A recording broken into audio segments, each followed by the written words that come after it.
አንድ አባት የገዛ ልጁን ሙሉ ለሙሉ ለ2 ዓመት አላየሁትም ቢልና ደግሞም ፊቱ ላይ ምንም አይነት ድንጋጤ ባታዩበት ምን ይመስላችሁ?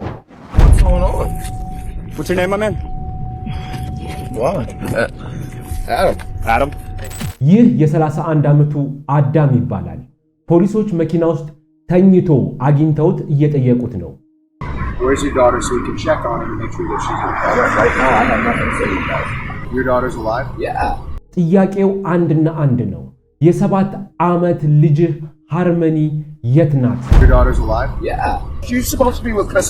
አያችሁት አይደለ? ፊቱ ላይ ምንም አይነት የሐዘንም ሆነ የጭንቀት ስሜት የለም።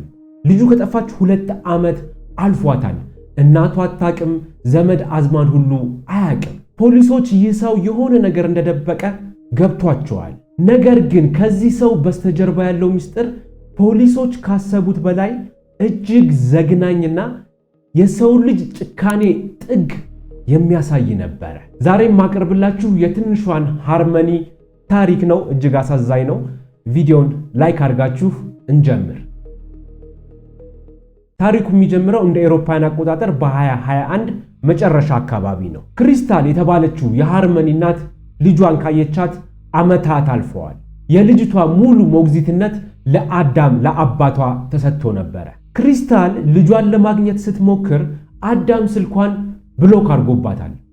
በመጨረሻም ይህች እናት ጭንቀት ሲበዛባት ፖሊስ ጋር ትሄድና ሪፖርት ታደርጋለች። የህፃናት ተቆጣጣሪዎች ሲያጣሩ ሃርመኒ ትምህርት ቤት እየሄደች እንዳልሆነና አዳምም ከተባለው አካባቢ እንደጠፋ ይደርሱበታል። ማለትም ልጁን ካስመዘገበበት አብረው ከሚኖርበት አካባቢ ለቆ ጠፍቷል ማለት ነው።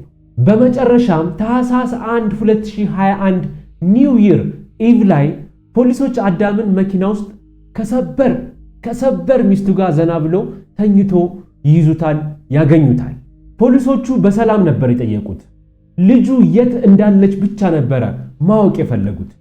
እሱ ግን ምንም አይነት መልስ አልነበረው። And when's the last time you saw her alive? All right, I have nothing else to say. Nobody has seen her in like 2 years, they're saying. ካየኋት 2 ዓመት ሆኖኛል ብሎ ቁጭ። ፖሊሶቹ ግራ ገባቸው፣ ግራ ተገባቡ፣ እርስ በርስ ተያዩ። ግራ ያጋባል። አስቡት እናንተ ልጃችሁን ወይ አባቷ ጋር ወይ እናቷ ጋር አስቀምጣችሁ ሄዳችሁ ስትጠይቁ ካየኋት 2 ዓመቴ ነው ብትባሉ ምን አይነት ስሜት ነው የሚኖራችሁ? አስቡት። ኮሜንት አድርጉልኝ። እንቀጥል። አዳምን ፖሊሶቹን ግራ ለማጋባትና ለማዘናጋት ልጅቷ ያለችው ከእናቷ ከክሪስታል ጋር ነች ብሎ መዋሸት ጀመረ። ፖሊሶች ደግሞ ከእናትየው ጋር እንዳልሆነች ያውቃሉ። በዚህ ጊዜ ፖሊሶች አዳምን ጠረጠሩ። ፖሊሶች የአዳምን ማንነት ሲያጣሩ ነገሩ ሁሉ መስመር መሳት ጀመረ። አዳም ንጹህ አባት አልነበረም።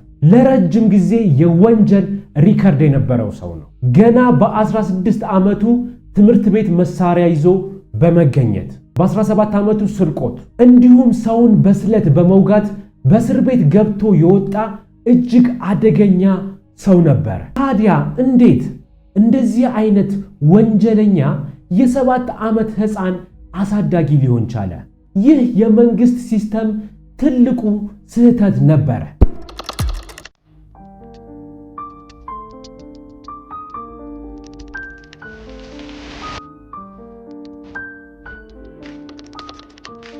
ፖሊሶች አዳምን በድጋሚ በቁጥጥር ስር አዋሉት።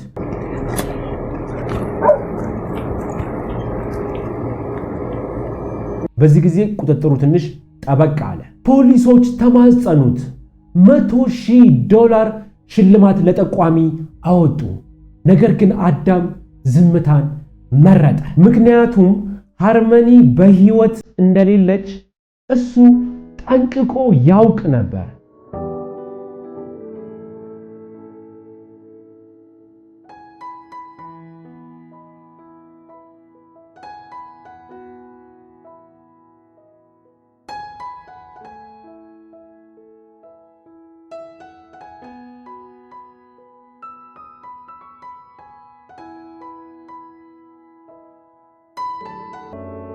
ሚስጥሩ ሁሉ የተጋለጠው የቀድሞ ሚስቱ ካይላ በተባለችው ሴት በኩል ነበር። ካይላ ፖሊሶች ጋር በመሄድ ያንን የተረገመ ቀን ዲሴምበር 7 2019 ላይ የሆነውን ዘግናኝ የሆነ እውነት ተናገረች፣ ተነፈሰች።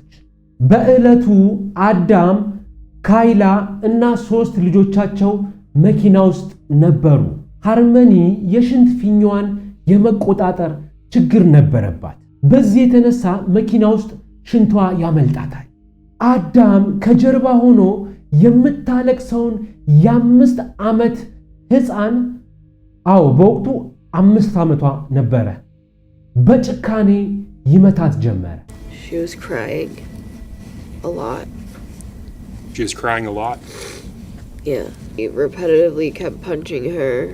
ካይላ ፍርድ ቤት ቆማ ስትናገር አዳም መኪናውን እያሽከረከረ ወደ ኋላ እየዞረ የ5 ዓመት ሕፃን ልጁን ፊቷንና ጭንቅላቷን በቦክስ ደጋግሞ ይመታት ነበረ።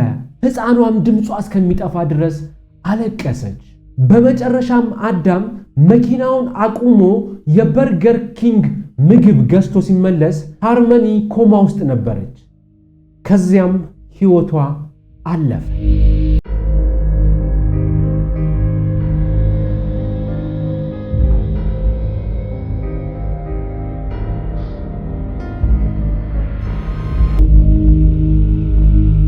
አስባችሁታል? ምንም እንዳልተፈጠረ የገዛ ልጁን ገድሎ በርገር በላ።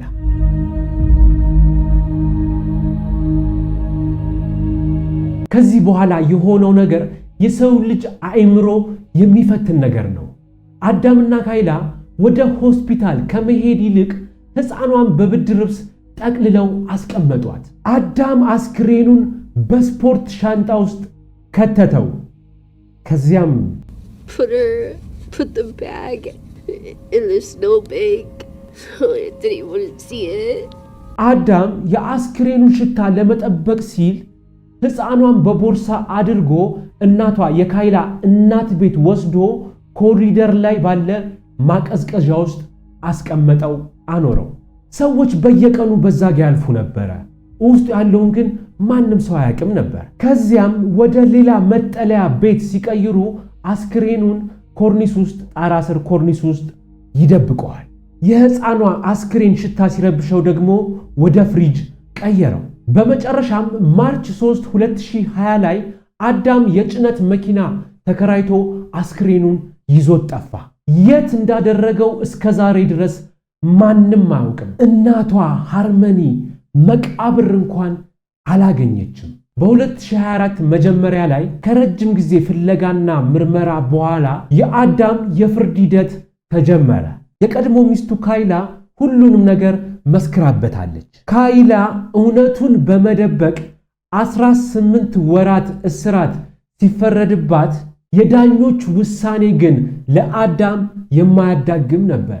በሜይ 9 2024 ዓመተ ምህረት አዳም በሁለተኛ ደረጃ ግድያ፣ መረጃም በማጥፋትና አስክሬን በማጉላላት ወንጀል ጥፋተኛ ተብሎ ቢያንስ የ56 ዓመት እስራት ተፈረደበት። ከእስር ቤት ፈጽሞ አይወጣም። ትንሿ ሃርመኒ በዚህ ምድር ላይ ያየችው ስቃይና መከራን ብቻ ነበረ። ሊጠብቃት ሊንከባከባት የሚገባው አባቷ ገዳይዋ ሆነ። መንግስትም ይህንን አደገኛና ወንጀለኛ የሆነ ሰውዬ ሕፃን እንዲያሳድግ መፍቀዱ ትክክል ነው ብዬ አላስብም። ያቺ እናት አስቧት፣ ያቺ አሳየኝ እያለች ስትንሰፈሰፍ የነበረችው እናቷ አጠገቧ ብትሆን ኖሮ የዚች ሕፃን ሕይወት ይተርፍ ነበረ። አንዳንድ ጊዜ ጥሩ ውሳኔዎች አሉ፣ አንዳንዴ ደግሞ ጥሩ ያልናቸው ውሳኔዎች ወደ መጥፎ የሚገቡበት አጋጣሚ አለ። የእናንተ ሐሳብ በዚህ ላይ ምንድን ነው? ሐሳብ አስተያየታችሁን በኮሜንት አስቀምጡልኝ። በሌላ በእውነተኛ ወንጀል በሌላ አስደናቂ ታሪኮች እንገናኛለን። ለዛሬ ያዘጋጀውላችሁ ይህን ይመስል ነበረ። አብራችሁኝ ስለነበራችሁ በጣም ከልቤ አመሰግናለሁ። ሰላማችሁ ይብዛ።